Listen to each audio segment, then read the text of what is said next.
হয়তোবা এখন আমাদের টাইমটা এরকম ব্যাট যাচ্ছে, তো আশা করি ইনশাল্লাহ খুব তাড়াতাড়ি বাংলাদেশ টিম বা প্রত্যেকটা ফর্মেটে ইনশাল্লাহ ভালোভাবে ব্যাক করবে। টাইগার ব্যাটাররা তখন আসা যাওয়ার মিছিলে, দুশ্চিন্তায় টাইগার কোচরা। সহকারী কোচ মোহাম্মদ সালাউদ্দিনের চেহারার দিকে যেন তাকানোই যাচ্ছিল না। একই হাল টাইগার ব্যাটারদের। 22 গজে ব্যাটাররা ঠিকমতো ব্যাট করতে পারছেন না। ড্রেসিং রুমে দুশ্চিন্তায় ফিল সিমন্স, সালাউদ্দিনরা। কি একটা অবস্থা!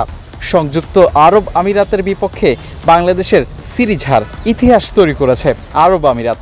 এই দলটার কাছে শেষ 2 ম্যাচে যেন পাত্তাই পায়নি লিটন কুমার দাসের দল। সিরিজ জয়ের উল্লাসটা যেন তাদেরই মানায়। দলের নামটা মনে রাখিয়েন, সংযুক্ত আরব আমিরাত। ট্রফি উঁচিয়ে যেন বিশ্বকাপ জয়ের অনুভূতি। মরুর দেশে লাল সবুজদের হার। এক স্পিনার হায়দার আলীর কাছেই নাভিশ্বাস লিটন হৃদয়রা। মিরপুরে সারাদিন বামহাতি স্পিনারদের খেলানো ব্যাটাররাই ভুলে যান হায়দারদের কিভাবে খেলতে হয়।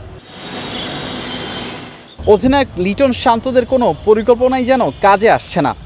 এত অনুশীলন, ক্রিকেটারদের নিয়ে কোচদের মাস্টার প্ল্যানিং, ক্লোজ ডোর অনুশীলন, ঠিক যেন বিশ্বকাপের প্রস্তুতিটাই নিয়েছিলেন টাইগাররা। দিনরাত পরিশ্রমের ফসল কোথায়?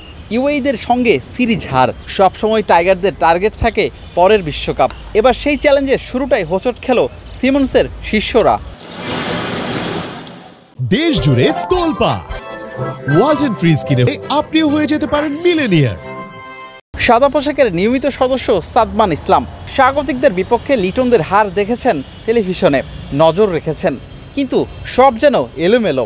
দলের এমন অবস্থায়ও আস্থা হারাচ্ছেন না সাদমানের কাছে জানতে চাওয়া হয়েছিল, সিরিজ শুরু হওয়ার আগে কি কোনোভাবেই ভেবেছিলেন বাংলাদেশ এই সিরিজ হারতে পারে? জাতীয় দলের ক্রিকেটার হিসেবেই সদস্যদের ব্যাক করলেন তিনি। ক্রিকেট বলেই হয়তো সব কিছুই সম্ভব। টি-20 নয়, সব ফরম্যাটেই বাংলাদেশ দল একটি ভালো দল হয়ে উঠবে অতি শীঘ্রই, সেই বিশ্বাস আছে সাদমানের মনে। তাই লিটনদের জন্য সময় চেয়েছেন এই ক্রিকেটার। হ্যাঁ, ম্যাচটা তো অবশ্যই দেখা হয়েছে, তো হয়তোবা একটা খারাপ টাইম তো অবশ্যই যেতেই পারে, বা হয়তোবা এখন আমাদের টাইমটা এরকম ব্যাট যাচ্ছে, তো আশা করি ইনশাল্লাহ খুব তাড়াতাড়ি বাংলাদেশ টিম বা প্রত্যেকটা ফরম্যাটে ইনশাল্লাহ ভালোভাবে ব্যাক করবে।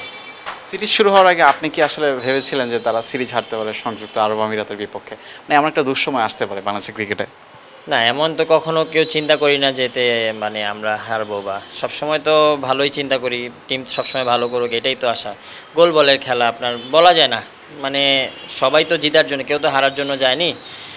হয়তোবা হয়ে গেছে একটা, ইনশাল্লাহ ভালো হবে ইনশাল্লাহ নেক্সট ইনশাল্লাহ। আপনি ভালো ক্রিকেট অবশ্যই আসবে, একটু তো সময় দিতে হবে।